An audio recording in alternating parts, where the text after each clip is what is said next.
Boa noite, pessoal. Que o amor de Deus, que a graça do nosso Senhor Jesus Cristo e a comunhão do Espírito Santo seja com todos vocês. Amém? Então, agradecemos a Deus por mais uma semana, por podermos também estar reunidos, mesmo que à distância, ligados pelo Espírito Santo, para fazermos mais um estudo da Santa Palavra de Deus. Hoje, nosso estudo será sobre o Evangelho de João, capítulo 2. E como de costume, eu peço ajuda, já se tem alguém conectado com a gente, para dar um ok no nosso áudio. Se o áudio está chegando legal, que possa dar um ok aí para ver se o áudio está chegando, para a gente dar início ao nosso estudo. O nosso estudo, como eu falei, do capítulo 2 de João, será abordado em 3 partes, certo? Então já vai pegando a tua Bíblia aí, vamos nos conectando aí com o Espírito Santo para a gente poder meditar na Santa Palavra e que a gente possa também tirar algum proveito desse humilde estudo aqui que foi feito. Amém? Então eu vou dar uma olhada aí. Então se já tem alguém aí conectado, dá um ok se o áudio está chegando bem, por favor.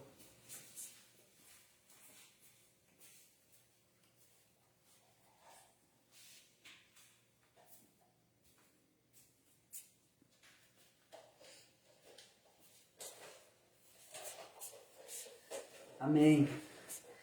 Então já temos aí os irmãos, os amigos conectados e agradeço, eu já vi que a nossa irmã Raquel está conectada e já deu um ok, que o áudio está chegando bem. Então a gente pode dar início ao estudo. Então, como eu disse para vocês, nosso estudo do Evangelho de João, capítulo 2 hoje, será abordado em 3 partes, certo? Então, a primeira parte a gente vai ver o casamento em Caná, onde Jesus transformou água em vinho, que foi o primeiro milagre, o primeiro sinal, como é dito aqui no Evangelho de João, feito por Jesus, que está do versículo 1 ao 12. O segundo é Jesus purificando o templo, E o terceiro é falando sobre Jesus, que Jesus conhece a natureza humana. Certo? Então, 3 partes, 25 versículos. Como de costume, eu convido vocês também a gente fazer uma oração para pedir a direção do Espírito Santo, para que a gente possa adentrar aqui em território sagrado, que é a Palavra de Deus. Porque a gente sabe que cada vez que a gente vai meditar na Palavra, a gente deve fazer uma oração, pedindo que o Espírito Santo nos ajude a entender, guardar e praticar. E automaticamente também dividir, como a gente sempre costuma a pedir. Pelo menos aqui nos nossos estudos é assim. Então eu convido vocês a entrarem no espírito de oração comigo agora. Amém? Espírito Santo de Deus, nosso amigo, nosso conselheiro, nosso intercessor. Te agradecemos por mais essa semana, te agradecemos por mais esse dia, te agradecemos, Senhor, por mais esse estudo da Tua Santa Palavra, que hoje estamos realizando num dia que nos traz a memória do sacrifício que Jesus Cristo fez por todos nós. Que possamos estar vivendo sempre um espírito de Páscoa, um espírito que Cristo nos ensinou a viver nos amando uns aos outros, perdoando os nossos quem nos ofende, que a gente possa estar realmente vivendo os ensinamentos de Jesus a todos os dias. Então, nesse momento, viemos humildemente te pedir que você venha abrir nossos olhos, nossos ouvidos espirituais, para que a gente possa estar entendendo guardando a tua santa palavra em nosso coração, praticando ela e automaticamente que a gente possa também ser um membro ativo no teu corpo, Senhor Jesus, que a gente possa também estar levando a tua santa palavra, levando a mensagem de Cristo para todos. Então, nesse momento, pedimos que você venha preparar os nossos corações como aquela terra fértil que você nos falou, Senhor Jesus. E que a tua santa palavra venha ser como aquela semente, que assim sendo jogada na terra fértil, que seja os nossos corações, venha frutificar para que a gente possa nos sentir parte realmente da tua obra, do teu corpo. Então nos usa como teu instrumento e dá direção em mais esse estudo para que a gente possa estar sendo digno de dizermos que somos cristãos, que somos um membro ativo no teu corpo. Amém. Então é isso, pessoal. Versículo 1 ao 12, né? Vamos ver a primeira parte aqui, que é o casamento em Caná, Caná da Galileia, né? Jesus transforma água em vinho, as bodas de Caná, né? Então, pega a tua Bíblia aí, pega a tua espada e vamos meditar na palavra de Deus. Amém? Então, capítulo 2 de João, versículo 1 ao 12, nos diz assim: 3 dias depois, houve uma festa de casamento no povoado de Caná da Galileia. A mãe de Jesus estava ali. E Jesus e seus discípulos também foram convidados para a celebração. Durante a festa, o vinho acabou. E a mãe de Jesus lhe disse: eles não têm mais vinho. Mulher, isso não me diz respeito, respondeu Jesus. Minha hora ainda não chegou. Sua mãe, porém, disse aos empregados: faça tudo o que ele mandar. Havia ali perto 6 potes de pedra usados na purificação cerimonial judaica. Cada um tinha capacidade entre 80 e 120 litros. Jesus disse aos empregados: encham os potes com água. Quando os potes estavam cheios de água, disse Jesus: agora tire um pouco e leve ao mestre de cerimônias. Os empregados seguiram suas instruções. O mestre de cerimônias provou a água transformada em vinho, sem conhecer sua procedência, embora os empregados obviamente soubessem. Então chamou o noivo. O anfitrião sempre serve o melhor vinho primeiro, disse ele. Depois, quando todos já beberam bastante, serve o vinho de menor qualidade. Mas você guardou o melhor vinho até agora. Esse sinal em Caná da Galileia foi o primeiro milagre que Jesus fez.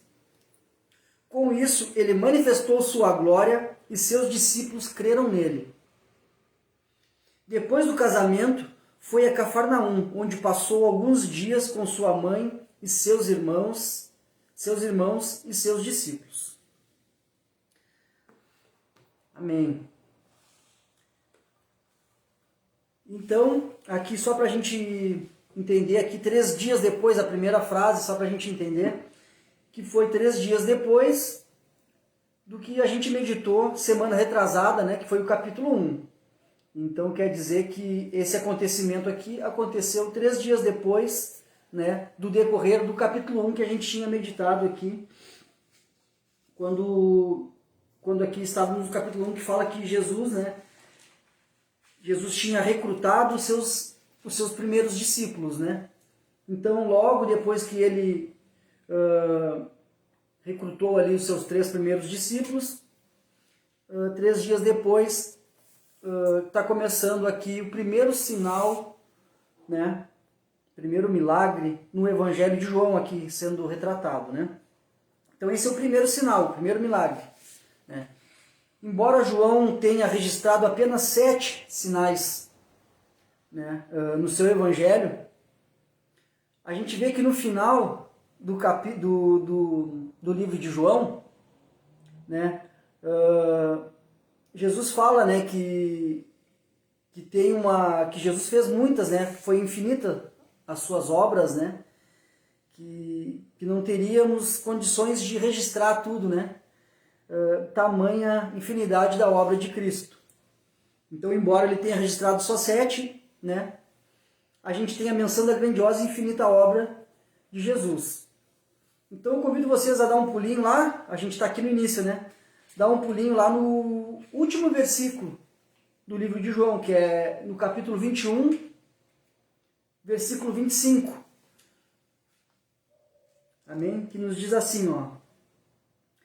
Jesus também fez muitas outras coisas. Se todas fossem registradas, suponho que nem o mundo inteiro poderia conter todos os livros que seriam escritos. Então a gente sabendo, né, que no início do capítulo aqui, a gente vendo que João registra, né, que Jesus é o próprio Deus, é o Filho de Deus e estava no início da criação. Então a gente consegue imaginar, né, o tamanho da grandeza da obra de Cristo, né, inclusive nós, né, se estamos aqui, somos obra do Criador, obra de Deus, somos obra, né, de Cristo também. Amém? Então, para João, né, o registro dos sinais de Jesus tinha o grande objetivo de mostrar e nos ensinar de uma maneira muito clara quem era Jesus. Tá? Então, os registros aqui dos sinais, dos milagres de Jesus, tinham o objetivo de nos mostrar, né, de uma maneira muito clara quem era Jesus. Então João registrou isso para nos mostrar. Para Jesus, a realização dos sinais tinha o grande objetivo de manifestar a sua glória, né? Manifestar a glória de Deus através da vida de Jesus, através da sua vida. Tá? Não sei se vocês vão conseguir entender, quero que vocês fiquem bem claros esses 3 links aqui.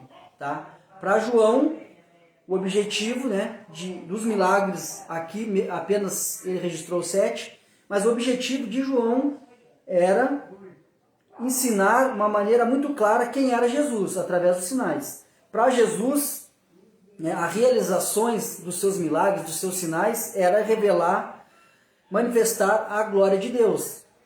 Manifestar a sua glória, a glória de Deus através de sua vida. Certo? Agora para nós. Tá? Eu quero que fique bem legal aqui, que vocês consigam meditar comigo nessa parte aqui, né? Numa aplicação, né?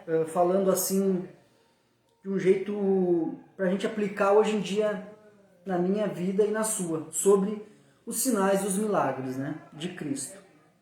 Né? Então, para nós, né? Os sinais e os milagres registrados na Bíblia, eles devem ser a base de nossa fé, né? E somente nos sinais que estão registrados aqui na Bíblia, nesse sim a gente deve crer. Esse deve ser a base de nossa fé. Certo? E o maior dos sinais é a ressurreição de Jesus dentre os mortos. Certo? Esse é o maior dos sinais, o maior dos milagres, né? E nesse sinal, nesse milagre, se baseia toda a nossa fé, se baseia toda a nossa crença, né? De podemos dizer que somos cristãos, né? A ressurreição de Jesus, que daqui a mais 2 dias vamos estar comemorando a Páscoa, né? Então eu também agradeço porque hoje, sexta-feira da Paixão, estamos meditando no mesmo período daqui do capítulo de João, amém? Então a gente consegue ver que estamos conectados, porque a gente não acredita em coincidência, né? Nós que temos a nossa fé fundada em Cristo, sabemos que não é coincidência, né? Então, hoje temos recebendo um presente de Deus. Com certeza, estamos recebendo esse presente de estar meditando no capítulo que está acontecendo numa mesma época,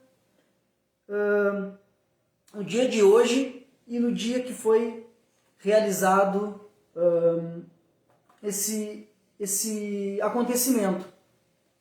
Amém? Porque foi, como diz aqui, ó, foi perto da Páscoa, né? Era quase época da festa da Páscoa judaica. Então, se vamos nos colocar naqueles dias hoje, né? A Sexta-feira da Paixão. Então, só para a gente conseguir também ser grato, agradecer a Deus por a gente estar meditando, né? Que hoje, o dia que estamos vivendo, está realmente conectado nos dias do estudo do que está acontecendo aqui. Amém? Então, também aqui para nós, né, como eu estou dizendo, para nós os sinais e os milagres registrados na Bíblia são a base de nossa fé. Amém? E como eu disse, né, a ressurreição de Jesus dentre os mortos é o maior dos sinais. Porque se nós não crermos nos sinais da Bíblia e nem no sinal da ressurreição de Cristo dentre os mortos, não podemos nem dizer que somos cristãos, né? Então a gente tem a obrigação de crer nos milagres, relatos da palavra de Deus. Esse sim se baseia a nossa fé. Amém? A gente não tem a obrigação de crer nos relatos atuais, né? Contados através, né, de milagres, testemunhos, né? Dados em nome de Cristo pelas pessoas, né, atualmente. Embora todos nós sabemos que o Deus que fazia milagre antigamente ainda faz hoje, né? A gente sabe que Deus segue. Se hoje também eu estou aqui meditando na palavra de Deus, eu posso dizer também que eu sou um milagre de Jesus. Mas a sua base da sua fé não tem que ser o meu testemunho, não tem que ser o testemunho ou relato de alguém que aparece numa rede social, ou como a gente vê aí muitas heresias, né, de pessoas que se dizem pastores, né, dando profecias falsas, né, usando o nome de Jesus para dar profecia e dizer que Deus mandou dizer. Então, para que a gente não venha se frustrar, tá, vai ficar bem claro isso para nós. A nossa base da nossa fé é os milagres, as profecias do que está registrado na palavra de Deus, certo? Embora a gente saiba que Deus faz milagres nas nossas vidas, mas a nossa base da nossa fé a gente não tem a obrigação de crer, né, nos milagres, nos testemunhos dados em nome de Cristo, dado, né, por outras pessoas, tá? Como eu falei, Deus tem o poder de fazer, né, e faz, e já fez e segue fazendo, né, mas que a gente sabe que sempre vai ser feito à vontade dele. Amém? Então a nossa obrigação é crer nos relatos, crer nos sinais, nos testemunhos, nas profecias contidas nas Sagradas Escrituras. Tá? Então que isso fique bem claro para nós. Então, para a gente dar mais uma fortalecida nisso que eu estou falando, eu convido vocês a pegar o Evangelho de Mateus, tá? Mateus 24, capítulo 24, tá? Que nos diz assim, ó. Mateus 24, 24.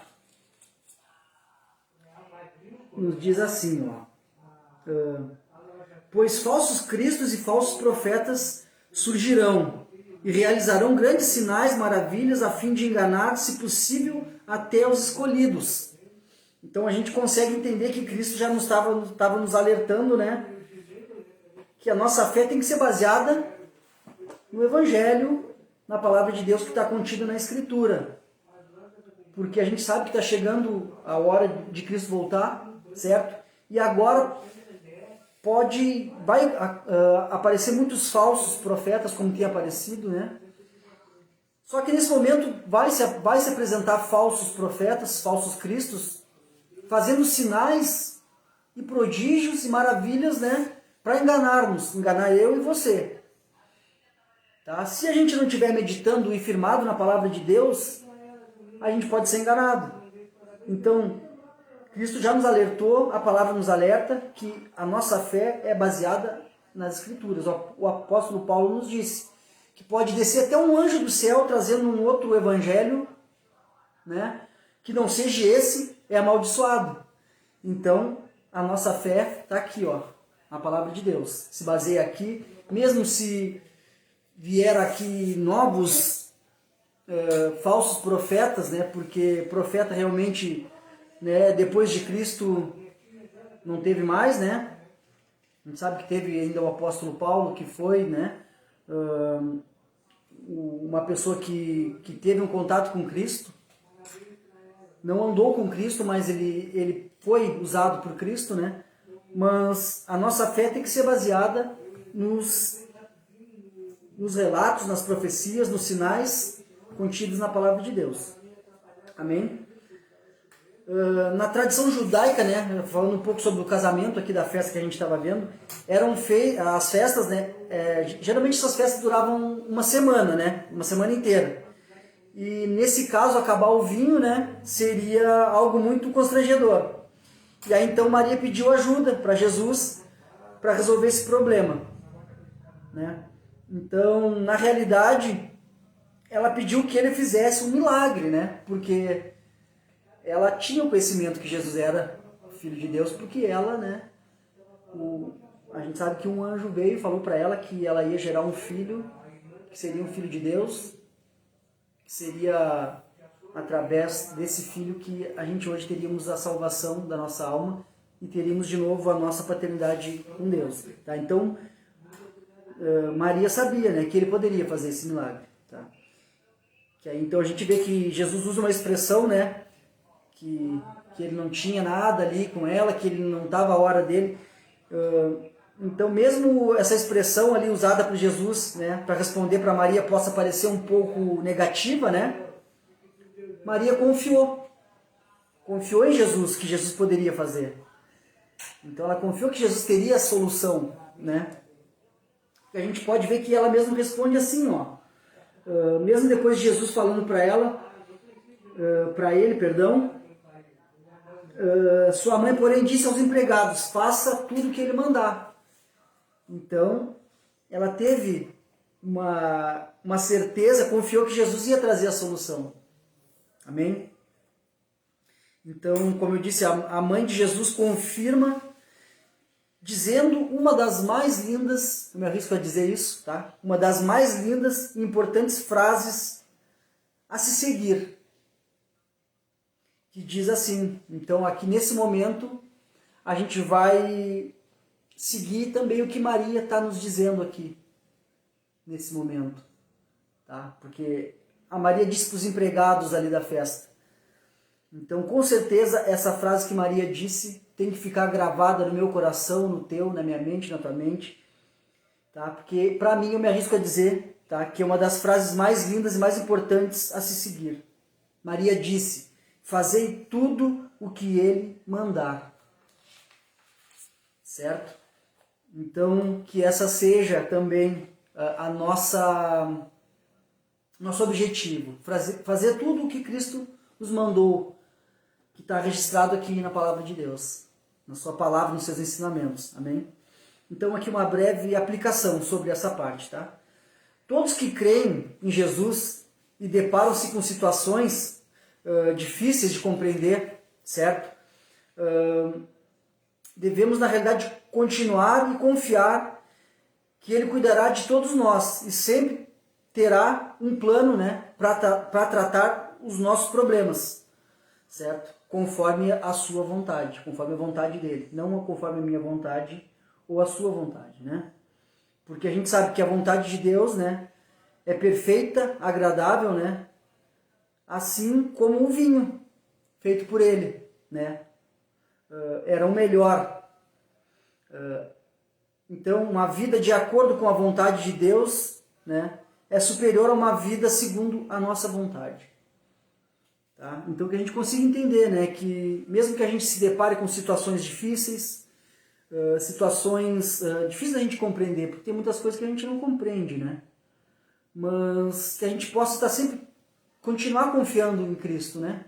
Porque Ele tem um plano para a minha vida, tem um plano para a tua vida, tem um plano para a tua família, certo? Então, mesmo que a gente não entenda às vezes, né? Porque a gente ora às vezes pedindo alguma coisa, uma bênção, um milagre, mas a gente aprendeu com Cristo, né? Que Ele mesmo disse que após as nossas orações a gente diga, Pai, mas que seja feita a tua vontade, não a minha, tá? Porque a vontade de Deus é perfeita, boa, perfeita e agradável, né? Então, do mesmo modo, né, uma vida de acordo com a vontade de Deus, né, vai ser superior a uma vida segundo as nossas vontades. Amém? Então vamos à segunda parte, que está do 13 ao 22.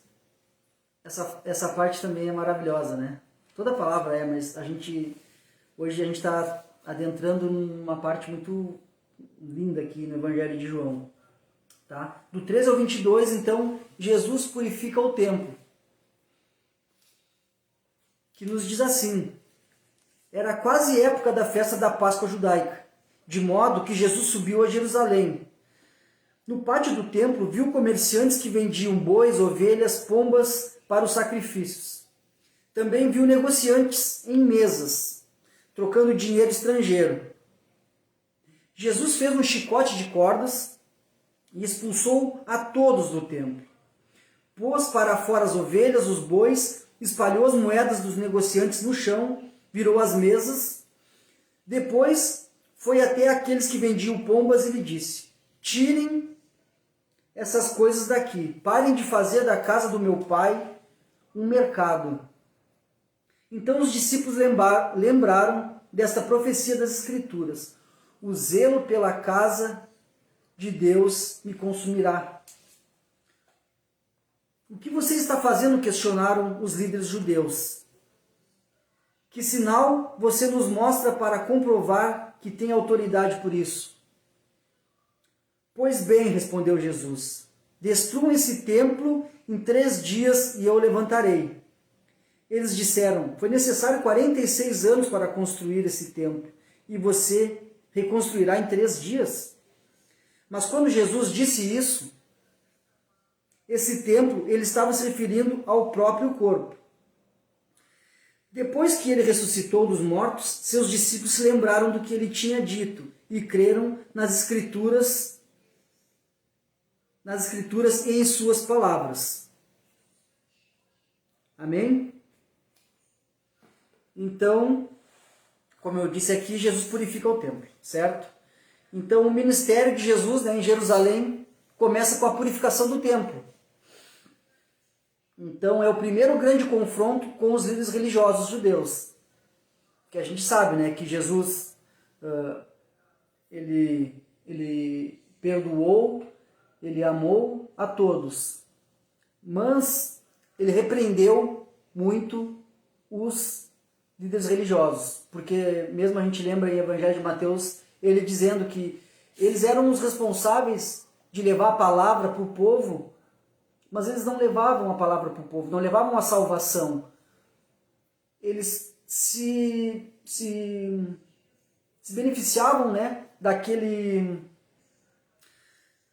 daquela posição de líder religioso para ter vantagens próprias, certo? Então Jesus até cita que eles tinham a chave dos céus e não deixavam ninguém entrar, eles não entravam e não deixavam ninguém entrar. Então aqui a gente vê que esse é o primeiro grande confronto com os líderes religiosos, certo? A gente sabe também que os outros evangelhos, né, os evangelhos sinóticos, que são de Mateus, Marcos e Lucas, né, registram também uma segunda purificação do templo, né, um pouco antes da crucificação. Então a gente sabe, juntando, né, todos os evangelhos, que a gente sabe que todos formam um apenas, né? Então a gente sabe que Jesus teve lá Mateus 21, 12 e 13, versículo 12 e 13, Marcos, Lucas, esses 3 evangelhos contam também que Jesus fez essa purificação um pouco antes de ser crucificado, tá? Então aqui tem uma parte bem legal aqui para a gente meditar, olha só. Então Jesus purificou o templo no início do seu ministério, como a gente está vendo aqui, certo? Então ele purificou o templo no início do seu ministério como um aviso. Ele estava avisando, né? E no final, como uma sentença de juízo sobre a liderança religiosa de Israel. Então a gente vê, juntando os 4 evangelhos, a gente sabe que Jesus fez 2 purificações do templo. 2 vezes ele correu os líderes religiosos, correu aqueles comerciantes que estavam fazendo da casa de Deus um comércio, né? Então a gente vê, no início, ele purificou o templo como um aviso, e no final, como uma sentença de juízo sobre a liderança religiosa de Israel. Depois a gente vê, como a gente meditou há um tempo atrás no Evangelho de Mateus, que ele, logo depois disso ele fala os ais, né? Os 8 ais, né? Ai de vocês, líderes religiosos, hipócritas e fariseus. Então depois disso eles fazem essa sentença de juízo sobre eles, certo? Então, para a gente trazer também uma aplicação para nós, certo? Que qualquer prática, né, que possa interferir na nossa adoração a Deus deve ser imediatamente interrompida, certo? Então aqui Jesus avisa, dá esse aviso nessa primeira, que eles deviam interromper imediatamente aquilo ali que eles estavam fazendo. Foi um aviso, certo? Mas a gente sabe que antes da crucificação ele teve que fazer a sentença de juízo, certo? E também a sua chegada repentina no templo, né? Então Jesus começa o cumprimento da profecia do profeta Malaquias, tá? Então vamos meditar no Antigo Testamento, que é muito lindo isso também. A gente consegue ver o Novo Testamento se cumprindo no Antigo. Perdão, o Antigo Testamento se cumprindo no Novo Testamento, certo? Então vamos meditar aqui em Malaquias. Malaquias é o último livro do Antigo Testamento, tá? Então Malaquias, capítulo 3, do 1 ao 4, a gente vai ver a profecia de Malaquias se cumprindo nesse momento que Jesus entra no templo, tá? Que nos diz assim, ó, capítulo 3, do versículo 1 ao 4. A gente vê a profecia do profeta Malaquias se cumprindo agora. Amém? Diz assim: Vejam, envio meu mensageiro, que preparará o caminho diante de mim. Então, de repente, o Senhor, a quem vocês buscam, virá ao seu templo. O mensageiro da aliança, por quem vocês anseiam, certamente virá, diz o Senhor dos Exércitos. Mas quem poderá suportar quando ele vier? Quem permanecerá em pé em sua presença quando ele aparecer? Pois ele será como fogo ardente que refina o metal, como sabão forte que branqueia as roupas. Ele se sentará como refinador de prata e queimará toda a impureza, purificará os levitas e os refinará como ouro e prata, para que se voltem a oferecer sacrifícios aceitáveis ao Senhor. Então o Senhor se agradará novamente das ofertas do povo de Judá e do povo de Jerusalém, como no passado. Então a gente meditando aqui nessa profecia do profeta Malaquias, é o cumprimento. Nesse momento, Jesus chegando repentinamente no templo, né, o enviado, a quem todos esperavam, o Messias. Então é muito lindo a gente ver esse cumprimento da da profecia do profeta Malaquias se cumprindo nessa parte. E mais uma coisa legal aqui que a gente conseguiu tirar. A partir dessa passagem, né, podemos entender, né, sobre o templo de Deus em 3 dimensões. Tá? Vamos ver se a gente consegue entender junto essa parte. Tá? Aqui está sendo falado sobre o templo de madeira e pedras, certo? Que era a casa de oração, onde se colocavam as ofertas e os sacrifícios a Deus. Tá? Que, quando aqui sendo administrado pelos sacerdotes, pelos levitas, se tornou um lugar de comércio disfarçado em culto piedoso. Tá? E aí nós vamos lá em Salmos 69, 9, para a gente entender, né, por que Jesus estava tão indignado, certo, com esse acontecimento. Tá? Então tu pega o livro de Salmos aí, que até tem aqui uma pequena menção aqui, que o zelo da casa pelo zelo pela casa do Pai ia deixar Cristo indignado, né, na realidade.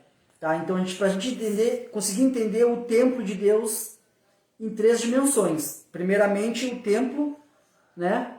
O templo de pedras e madeiras, que lá era levado os sacrifícios, as ofertas a Deus ali, certo? Que como eu falei, administrado pelos sacerdotes, se tornou um lugar de comércio disfarçado em culto piedoso. Tá? E aí então nós vamos ler Salmos 69, versículo 9. Tá? Que nos diz assim, ó. Salmo 69, versículo 9. O zelo por tua casa me consome. Os insultos dos que te insultam cairão sobre mim. Certo? Então aqui o templo é o zelo, né? Seria pela casa de Deus. Ali naquele momento o templo de pedras e madeira. Amém? Esse é o templo, né, de madeiras e pedras. O segundo templo, o verdadeiro templo. Vamos entender assim agora, tá? Qual seria o verdadeiro templo? O corpo de Cristo, tá? Então a gente vai conseguir entender melhor isso que eu estou falando para vocês, né? Voltando ao capítulo anterior de João. Pega aí o capítulo 1 para a gente conseguir entender, como foi mencionado aqui, certo? No Evangelho de João vocês vão conseguir entender comigo, tá? O verdadeiro templo, o corpo de Cristo, tá? Porque nos diz assim, ó, João 1, versículo 1, lá no início.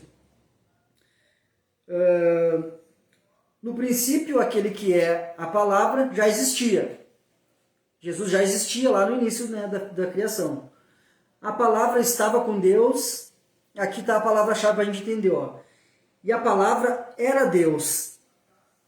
Então, o verdadeiro Deus assumiu forma humana através aqui de Jesus. Então, o templo de Deus, do Deus vivo, né, de uma forma mais grandiosa, corpo de Cristo, como o templo verdadeiro. Por isso que ele fala ali, né, que poderiam derrubar aquele templo. Agora a gente vai chegar nessa parte aqui, eu tô meio que adiantando, tá? Então a gente consegue entender que a palavra era Deus. Então Cristo ali representando Deus, representando o verdadeiro templo, tá? No versículo 14 do próprio capítulo 1 aqui do Evangelho de João nos diz assim, ó: a palavra se tornou ser humano, carne e osso e habitou entre nós. Amém? Deus tomou forma humana, carne e osso e habitou entre nós. O verdadeiro templo a gente está vendo aqui, certo? É o 1,14, né? Como eu disse, assim a palavra se tornou ser humano, carne e osso, e habitou entre nós. Ele era cheio de graça e verdade, e vimos a sua glória, a glória do Filho único do Pai. Tá? Então a gente consegue pegar a magnitude, né, do verdadeiro templo, que é o corpo de Cristo. Tá? Então, como a gente, né, vê no próprio capítulo aqui, Jesus falando, né, que poderiam destruir aquele templo em 3 dias, certo? Que foi destruído numa sexta-feira da paixão, que seria, né, de uma forma interpretativa nos dias de hoje, né, numa sexta-feira da paixão, e foi restaurado no domingo de Páscoa, foi restaurado em 3 dias, por isso que Jesus disse, né, que eles poderiam destruir aquele templo, que em 3 dias ele reconstruiria. Então os falsos profetas, os falsos religiosos ali, não entenderam, acharam que ele estava falando, né, do templo de pedra. Tá? Então, para a gente conseguir entender isso que ele está falando, a gente viu o templo de pedra, agora a gente está vendo o verdadeiro templo, que é Cristo. E agora, trazendo para os nossos dias, aqui a nossa aplicação, a nossa exposição, assim, né, para os dias de hoje, certo? O templo atual. Então, a gente viu o templo de madeira e pedras, a gente viu o verdadeiro templo, que era o corpo de Cristo, e hoje o templo atual. O templo atual é aquele templo que está lá? Não, aquele é o templo de pedra, certo? O verdadeiro templo continua sendo Cristo, através do seu Santo Espírito, que está conosco. Amém? Então, o tempo atual. Como a gente vai conseguir entender o tempo atual? Olhando para a palavra de Deus. A palavra de Deus vai nos dizer, vai nos explicar. Tá? Então, a gente não precisa de teorias minhas, nem de teoria de homem. A própria palavra se cumpre nela mesma, ela mesma nos explica e nos dá a direção. Tá? Então, a gente vai abrir o Evangelho de João, vamos seguir no mesmo Evangelho aqui, de João, tá? Capítulo 14, versículos 15 e 17. A gente vai conseguir começar a entender sobre o tempo atual. Amém? João 14, versículos 15, 16 e 17. A gente vai ler. Amém? Jesus nos diz assim: sim, peçam qualquer coisa em meu nome, e eu o farei. Se vocês me amarem, começa aqui. Se vocês me amarem, obedeçam os meus. Se vocês me amam, obedeçam os meus mandamentos. Tá? Para a gente conseguir entender a magnitude de como se encontra o templo atual hoje. Amém? Se vocês me amam, obedeçam os meus mandamentos. E eu pedirei ao Pai, e Ele lhes dará outro encorajador, que nunca os deixará. É o Espírito da verdade. O mundo não pode receber, pois não o vê e não o conhece. Mas vocês o conhecem, pois Ele habita com vocês agora. E depois estará em vocês. Então a gente consegue entender Cristo nos dando uma direção, tá? Se a gente realmente ama Jesus, a gente vai obedecer os mandamentos dele, certo? Então ele nos disse que ele pediria a Deus para Deus enviar o Espírito Santo para mim e para você, certo? Então ele fala que o mundo não pode receber o Espírito, porque não conhece, não vê. Mas nós conhecemos, a palavra nos mostra quem é o Espírito Santo. Pois ele habita com vocês agora e depois estará com vocês. Então a gente sabe que depois de Pentecostes lá, a gente vê que Jesus enviou o Espírito Santo dado sem medidas a todos que creem no seu nome. Então hoje temos livre acesso a Cristo, livre acesso a Deus através do seu Santo Espírito, que habita em nós, como Jesus mesmo disse, pois ele habita com vocês agora e depois estará em vocês. Tá? Então conseguimos entender essa primeira parte. Qualquer coisa você anota aí João 14, versículos do 15 ao 17, tá? Vamos dar o segundo passo para a gente entender melhor sobre o tempo atual. 1 Coríntios. 1 Coríntios, capítulo 6. 1 Coríntios, capítulo 6, versículos 19 e 20. Então aqui o apóstolo Paulo, inspirado pelo Espírito Santo, que já estava sendo enviado e capacitando Paulo, certo? Porque aqui nesse momento Jesus já tinha subido a Deus, já está sentado à direita de Deus Pai, mas o Espírito Santo já estava, né, e estava habitando no apóstolo Paulo. Amém? Então o apóstolo Paulo, totalmente inspirado pelo Espírito Santo, vai nos dar também essa visão, essa dimensão do tempo atual, certo? 1 Coríntios 6, 19 ao 20. Nos diz assim, ó, 19 ao 20 aqui. Vocês não sabem que seu corpo é templo do Espírito Santo, que habita em vocês e lhe foi dado por Deus? Vocês não pertencem a si mesmos, pois foram comprados por alto preço. Portanto, honrem a Deus com o seu corpo. Então o apóstolo Paulo nos fala numa medida, uma visão mais clara aqui também, certo? Jesus já nos deu a direção e aqui o apóstolo Paulo confirma. Vocês não sabem que seu corpo é templo do Espírito Santo, que habita em vós, e foi dado por Deus. Vocês não pertencem a si mesmos, pois foram comprados por alto preço. Fomos comprados pelo sangue precioso de Cristo. Certo? E hoje, nós que cremos em Cristo, o Espírito Santo habita em nós. Uma visão geral de corpo. Tá? Mas vamos seguir meditando para a gente conseguir abrangir, para não ficar vago. Tá? Então, então a gente entendeu que o apóstolo Paulo diz que somos templo do Espírito Santo. Tá? Então, porém, independentemente do local onde os cristãos, né, os membros do corpo de Cristo, tá? Porque a gente sabe que Cristo é a cabeça, nós somos o corpo, somos membros. Cada um de nós que somos cristãos, que cremos em Cristo, somos membros do corpo de Cristo. Tá? Então, porém, independentemente do local onde os cristãos estiverem reunidos em adoração a Deus, Jesus estará presente através do Espírito Santo. Amém? Como a gente vai conseguir entender isso? Vamos seguir firmado na palavra, tá? Que a palavra por si própria vai dizer isso para nós.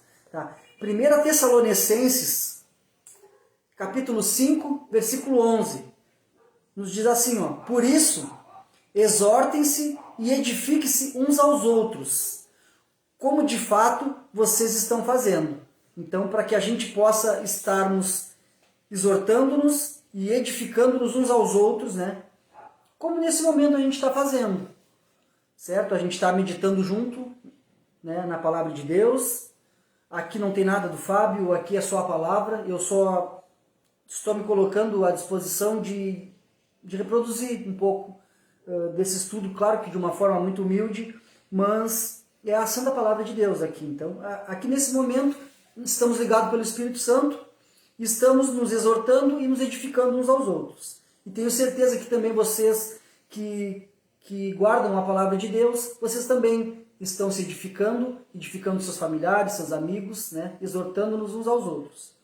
Certo? Hebreus 10, 25, nos dá mais uma visão sobre tudo isso que eu digo para vocês. Tá? Aqui falando também sobre a importância da gente estar realmente ligado a uma igreja, aos templos de pedra também, porque aqui diz independente do local, né? Então podemos estar embaixo de uma árvore, né? Como a gente vê em vários lugares, principalmente na África, países que não têm condições de ter os templos de pedra. Também nos templos de pedra que a gente...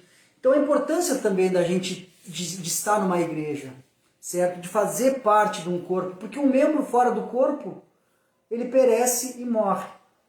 Se tu amputar tua mão e tirar do corpo, né, as opressões do mundo, as coisas do mundo vão ir ali e vão...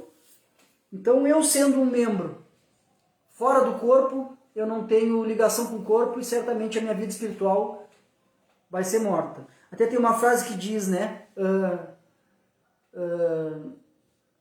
longe da igreja, mas eu estou junto de Deus. Então a gente sabe que, como diz, a maior das fake news é essa. Tá? Porque um membro fora do corpo, né, não vive. Então a gente sabe que a gente estando numa igreja, estando em comunhão, certo? A gente sabe que não tem um lugar perfeito, certo? Porque é formada por pessoas. Pessoas erram, pessoas têm dificuldades, mas... Para isso serve a igreja, para a gente meditar junto, como diz a palavra aqui, nos exortar e nos edificar uns aos outros. Certo? Então Hebreus 10, capítulo 10, versículo 25 nos diz assim, ó: não deixamos de reunirmos como igreja, segundo o costume de algumas pessoas, segundo o costume de alguns, mas procuramos encorajar-nos uns aos outros, ainda mais quando vocês veem que se aproxima o dia. Amém? Então aqui também a gente consegue ter essa visão aqui na carta aos Hebreus, certo? nos alertando que a gente não deve deixar de nos reunirmos como igreja, certo? Segundo o costume de alguns, mas procuramos encorajarmos uns aos outros, ainda mais, né, quando a gente vê que se aproxima o dia da vinda de Cristo. A gente tem que estar nos fortalecendo uns aos outros. A gente sabe que é tempos difíceis, que a gente agora está sendo privado de estarmos em comunhão nos templos, né, de pedra. Isso faz falta, mas também a gente tem que estar, né, abrindo uma igreja em cada casa, como é dito, né? Então a gente vai meditar, vai orar com a nossa família, vai falar para um vizinho, vai falar para um amigo de trabalho, certo? E isso, com certeza, o Espírito Santo vai nos ajudar. Porque a gente meditando na palavra e guardando a palavra no coração, o Espírito Santo vai botar as palavras na tua boca para que tu tenha uma palavra oportuna, uma palavra de encorajamento, uma palavra de edificação para o teu irmão. Amém? Então que a gente possa realmente estar entendendo que o templo atual hoje, certo? A gente viu o templo de madeira, que ainda existe parte daquele templo lá em Jerusalém, certo? A gente vê a visão do verdadeiro templo, que foi representado pelo corpo de Cristo, Cristo em pessoa, 100% Deus, 100% humano e 100% Deus, né? Deus habitando em carne e osso, como foi através da vida de Cristo. E hoje, no templo atual, a gente consegue entender. Eu e você que aceitamos Cristo, que cremos nos milagres e sinais que Ele fez, certo? Que temos essa percepção de que precisamos estar reunidos como igreja, que precisamos nos batizar, nos arrepender, porque também o batizado é uma forma também da gente manifestar a nossa fé em público, né? Que o batismo também é importante. Então que a gente consiga entender que a gente deve também estar meditando na palavra para ser um templo com vida, né? Para ser um membro ativo no corpo de Cristo. Então o templo atual, hoje, é eu e você. Somos nós que somos cristãos, que cremos em Cristo, né? Então hoje o templo atual é a igreja de Cristo, o corpo reunido, independente do lugar, mas onde tenha os membros ativos, né? Reunidos em adoração a Deus. Aí o Espírito Santo está habitando, certo? Eu sei que hoje, de uma forma muito humilde, mas hoje somos igreja. Estamos ligados através do Espírito Santo de Deus, pela rede, pela internet, sim, pelo Facebook, sim, mas não deixa de ser a reunião dos santos, a comunhão dos santos. Porque, claro, somos falhos, somos pecadores, mas somos cristãos que admitimos que somos, que dependemos do Espírito Santo para ser um membro ativo. Então o templo atual hoje é eu e você, é a nossa comunhão, é a nossa igreja também. Os templos de pedra, não as pedras do templo, mas a comunhão, né? Então se a gente estiver reunido embaixo de uma árvore, falando a palavra de Deus, se estivermos aqui também reunidos em comunhão, falando a palavra de Deus, hoje somos o templo atual. Eu e você, que fala de Cristo, fala da salvação, fala da palavra para o teu irmão, para o teu vizinho, para o teu colega de trabalho. Tu também, hoje, é templo atual. Então que a gente entenda que também devemos, né, o dever que a gente tem de falar e de ser um membro ativo, né, no corpo de Cristo. Amém? Terceira e última parte, pessoal. Jesus conhece a natureza humana, que está aqui na última parte, né, do capítulo 2, está do versículo 23 ao 25. Amém? Então é isso, Jesus conhece a natureza humana. Versículo 23 ao 25 nos diz assim: por causa dos sinais que Jesus realizou em Jerusalém durante a festa da Páscoa, muitos creram nele. Jesus, porém, não confiava neles, pois conhecia a todos. Ninguém precisava lhe dizer como o ser humano é de fato, pois ele conhecia a natureza humana.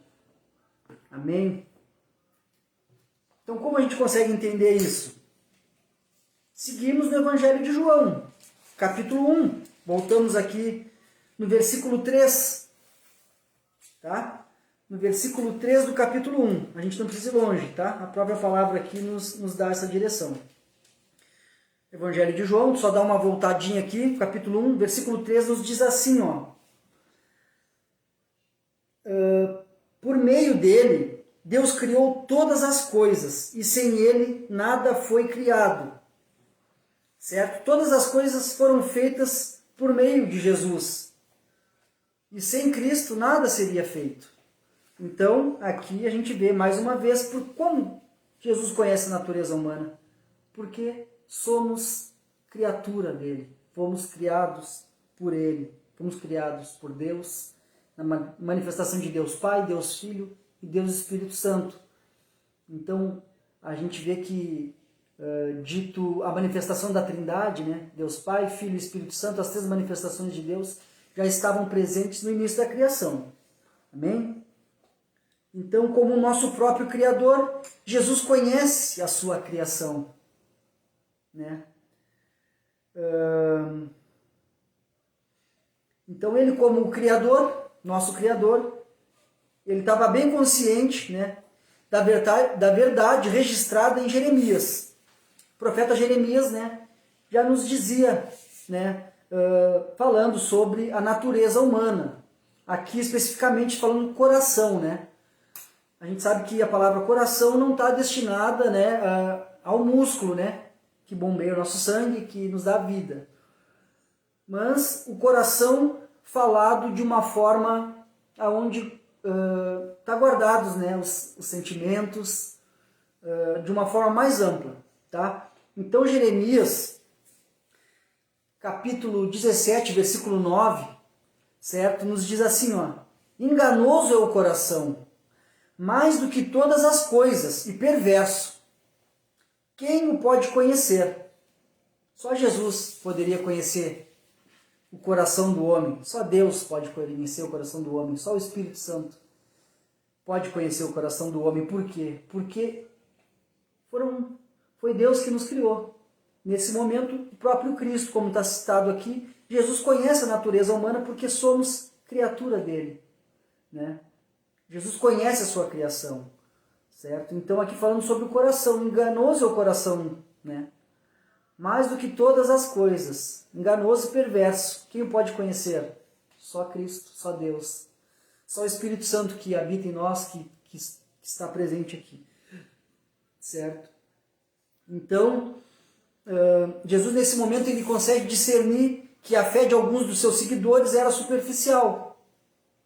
Certo? Nessa ocasião aqui dos milagres, de ver as coisas lindas acontecerem, né? Muitos estavam declarando, né, que acreditavam, né, que muitos, como a própria palavra nos diz, que pelos sinais feitos por Jesus, né, por causa dos sinais que Jesus realizou, né, muitos creram nele. Mas, como a palavra mesmo disse, Jesus sabia. Tá? Nessa ocasião, muitos que declaravam crer em Jesus, né, logo depois, né,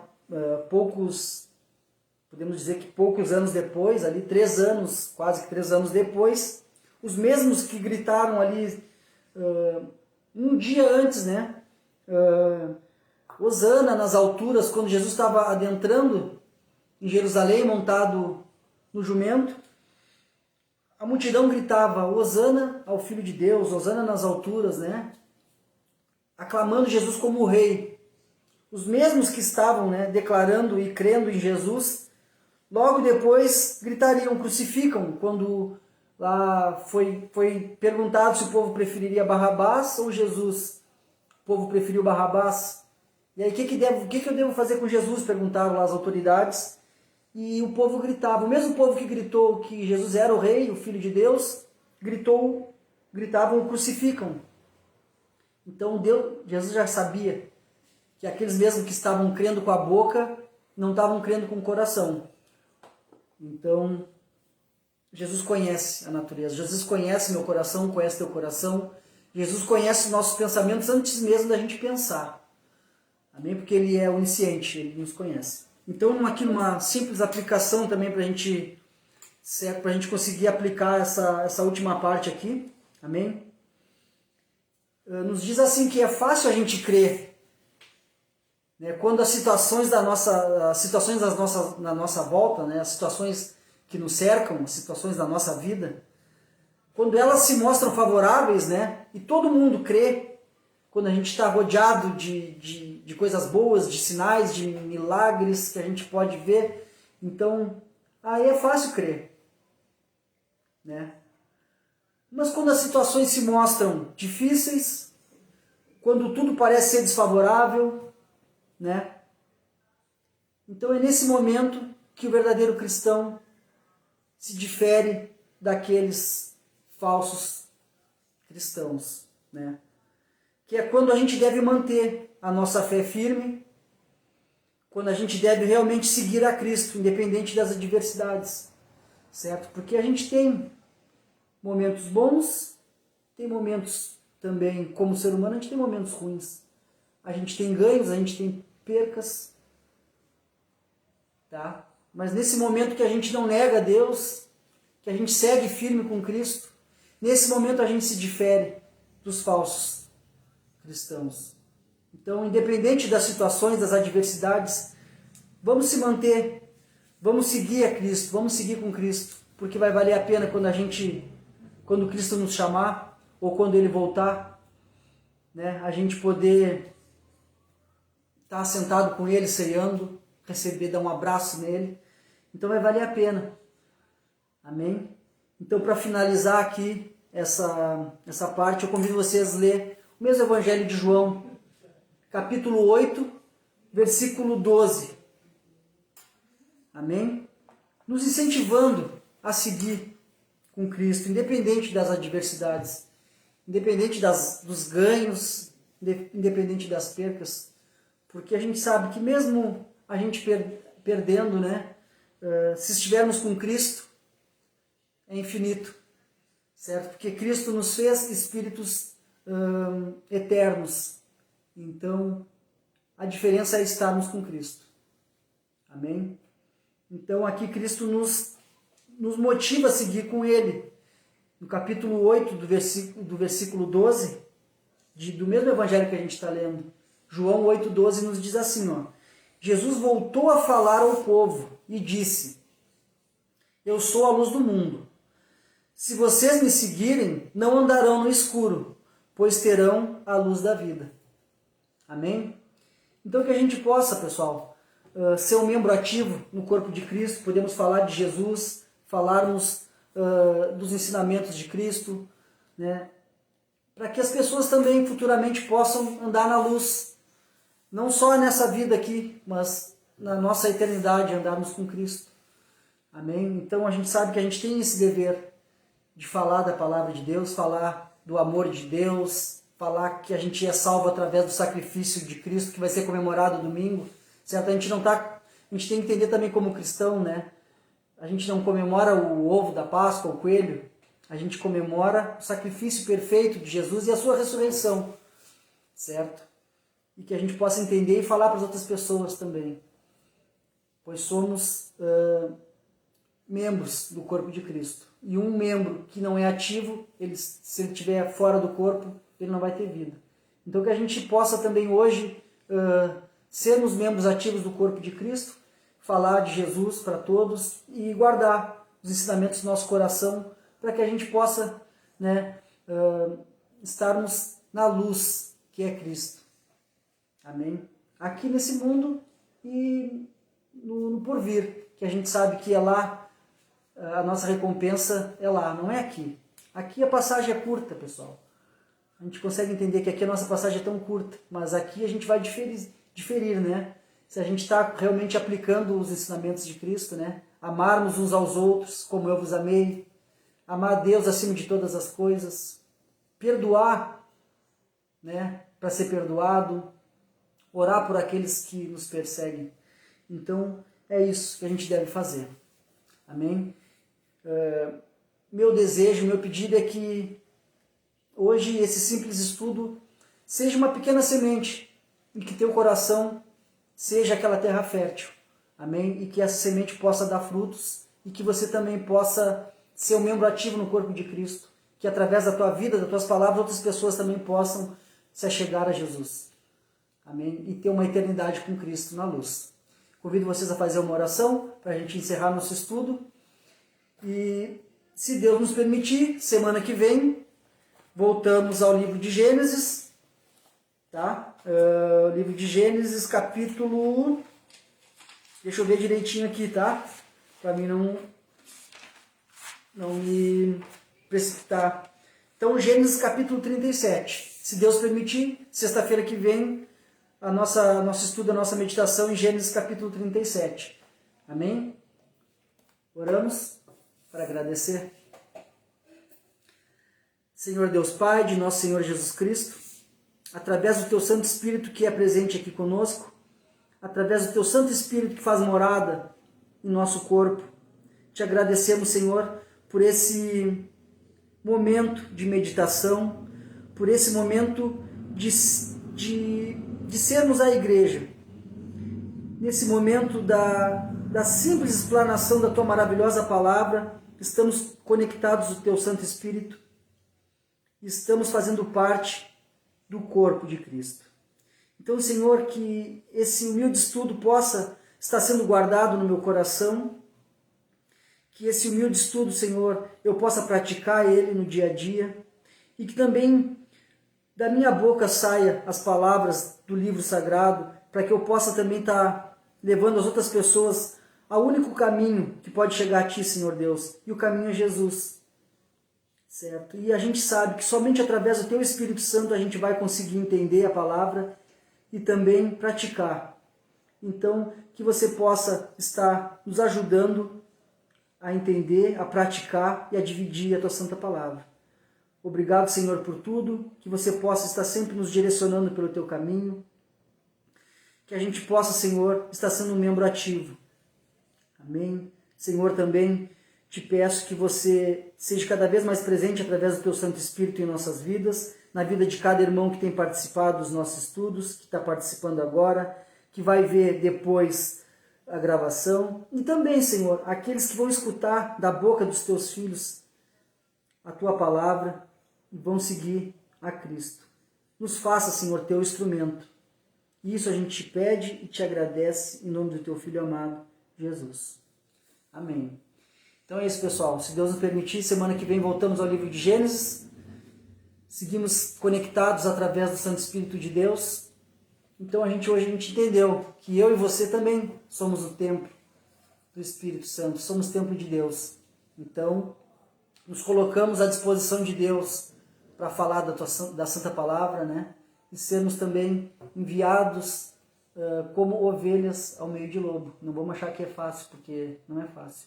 Mas que a gente possa estar realmente fazendo a vontade de Deus, não a nossa. Amém? Bom final de semana. Que o Espírito Santo seja cada vez mais presente na tua vida, na tua família, e que tu também possa ser um instrumento de Deus para levar a palavra, né, a todos. Amém? Bom final de semana. Deus abençoe.